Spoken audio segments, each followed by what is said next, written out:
صبر کے بغیر اللہ تعالیٰ کے راستے میں ہم نہیں چل سکتے. وَاسْتَعِينُوا بِالصَّبْرِ وَالصَّلَاةِ کہ میرے سے مدد مانگو تو کس طریقے سے؟ نماز سے اور صبر سے. اللہ کے نبی کے پاس ایک دفعہ عورت آئی, کہتی یا رسول اللہ مجھے فٹس پڑتے ہیں, ایپیلیپسی کا دورے پڑتے ہیں, میں کیا مجھے لیے دعا مانگے آپ؟ اب یہ جائز ریکویسٹ تھی. تو اللہ کے نبی نے کہا کہ میں تمہارے لیے دعا مانگ سکتا ہوں اور تمہیں شفا دے دیں گے, لیکن اگر تم اس مشکل پہ, اس پریشانی پہ صبر کرتی ہو تو تمہارے لیے جنت گارنٹیڈ ہے. The choice is yours. یہ بھی حلال ہے دعا مانگنا اور تمہیں شفا مل جائے گی, لیکن اگر تم صبر کرتی ہو تو صبر کا اجر چونکہ اتنا بڑا ہے, انما یوفی الصابرون اجرهم بغیر حساب, صبر کرنے والوں کا اجر بغیر حساب کتاب کے, وہ کاؤنٹنگ نہیں ہوتی اس میں پہ, تو وہ پھر تمہارے لیے جنت کا وعدہ ہے. تو اس نے کہا یا رسول اللہ مجھے یہ قبول ہے, لیکن بس یہ دعا کر دیں کہ میرا جب بھی مجھے یہ دورے پڑتے ہیں تو میرا پردہ کھل جاتا ہے, میرا سطر ایکسپوز ہو جاتا ہے, تو اللہ سے یہ دعا کریں کہ میرا سطر کبھی ایکسپوز نہ ہو.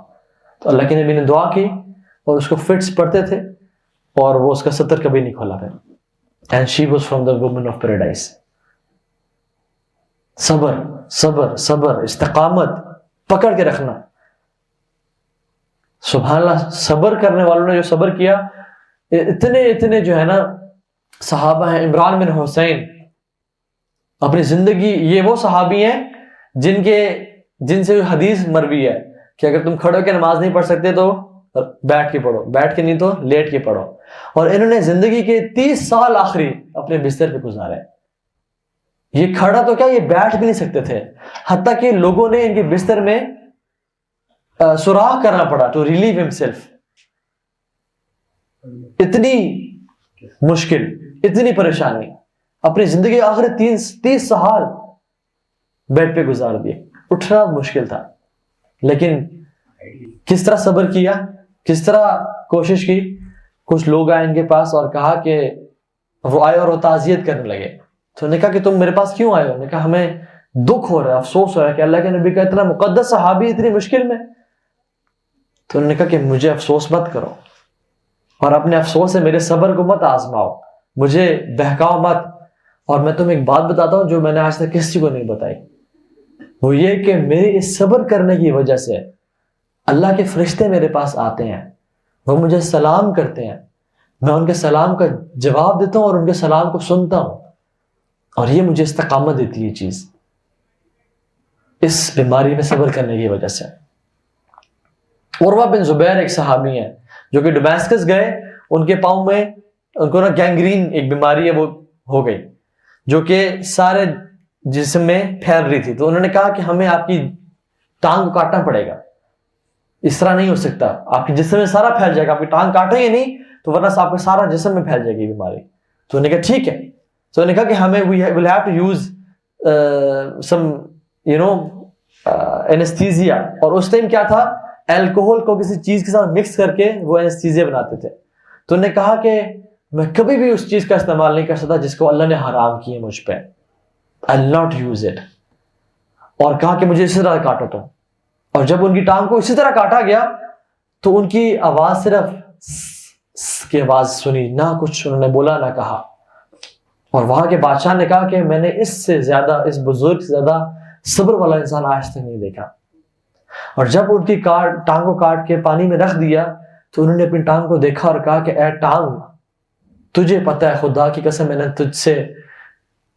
تیرا استعمال کرتے ہوئے کبھی اللہ کی نافرمانی نہیں کی. سبحان اللہ, ایسی بات کون کر سکتا ہے ہمیں سے کہ اپنے کسی لمب کو دیکھ کے ہم کہیں کہ تیرا میں نے آج تک اللہ کی نافرمانی میں استعمال نہیں کیا تجھے. اتنے نیک لوگ تھے, لیکن ان پہ بھی مصیبتیں آئیں. اور جب وہ چلنے لگے تو 2 لوگ ان کے پاس آ رہے تھے اور انہوں نے یہی بات کی کہ تم میرے پاس کیوں آ رہے ہو, کہ تم میری تعزیت کے لیے یا مجھ پہ افسوس کرنے کے لیے آ رہے ہو تو مجھے تمہاری ضرورت نہیں ہے, میں صبر کرنے والوں میں سے. تو انہوں نے کہا کہ نہیں ہم تو اس لیے نہیں آ رہے, ہم تو اس لیے آ رہے ہیں کہ آپ کا بیٹا عبداللہ وہ گھوڑے سے گر کے گھوڑا اس پہ پاؤں رکھا اور وہ ہلاک ہو گیا, وہ شہید ہو گیا, ہم تو یہ خبر دینے آئے آپ کو. انہوں نے پڑھا انا للہ و انا الیہ راجعون, اور کہا کہ اگر اللہ نے مجھے 7 اولاد دی ہے تو ایک لے لی تو کیا ہوا, اور مجھے 4 لمز دیے ہیں, 2 ہاتھ 2 پاؤں, اگر ایک لے لیے تو کیا ہوا؟ اور جب واپس مدینہ پہنچے تو لوگوں نے پوچھا کہ آپ کا سفر کیسا رہا؟ انہوں نے صرف ایک بات کی جو کہ حضرت موسیٰ نے اپنے غلام کو کہتے یوشع بن نون کو, لقد لقینا من سفرنا هذا نصبا, کہ no doubt we have suffered through much exhaustion in this journey. یہ it has been a tough journey, اور کچھ نہیں کہا. یہ لوگوں کا پیشنس تھا. یہ لوگ وہ لوگ تھے جو کہ غرباء میں سے تھے, اسٹرینجرز میں سے تھے, اتنی استقامت دین پہ, اتنی مضبوطی کے ساتھ چمڑ کے رہے. سو اللہ تعالیٰ ہمیں آزماتے ہیں, ہمیں ٹیسٹ کرتے ہیں, دیکھتے ہیں کہ ہر اسکول کا اصول ہے, ہر انسٹیٹیوٹ کا اصول ہے کہ آزمایا جاتا ہے, ٹیسٹ لیا جاتا ہے. اسکول میں کوئی ایسا اسکول دیکھا آپ نے کہ سارا سال پڑھایا اور ایگزامز نہ ہو اور پروموشن ہو جائے؟ یا کوئی ایسی اکیڈمی دیکھیے کہ جس میں ٹیسٹ نہ کیا جائے فٹنس کا اور پھر پاس پروموٹ کیا جائے؟ ہر چیز کا اصول ہے. اللہ تعالیٰ بھی آزماتے ہیں کہ میرا بندہ کتنا سچا ہے اپنے دعوے میں. اور اللہ تعالیٰ قرآن میں کہتے ہیں احسب الناس ان یترکوا, لوگوں نے گمان کر لیا کہ انہیں ہم چھوڑ دیں گے, ان کو ہم آزمائیں گے نہیں. ان یقولوا آمنا وهم لا یفتنون, کہ انہوں نے کہا ہے کہ آمنا یا رب آمنا آمنا, ہم ایمان لے اور ہم انہیں چھوڑ دیں گے؟ نہیں.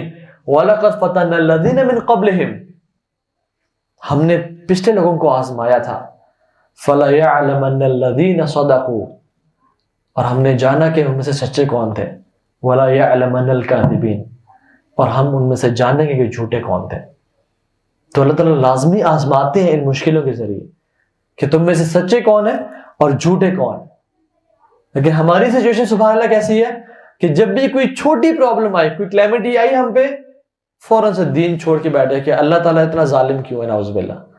اللہ تعالیٰ نے مجھے ہی آزمانا تھا, ایک میں ہی ملا تھا آزمائش کے لیے, اتنی بڑی مصیبت میرے اوپر ڈال دی, اس کو مجھ پہ رحم نہیں آیا اور اس طرح کی باتیں کی اور دین سے ہاتھ دھو بیٹھے. سبحان اللہ.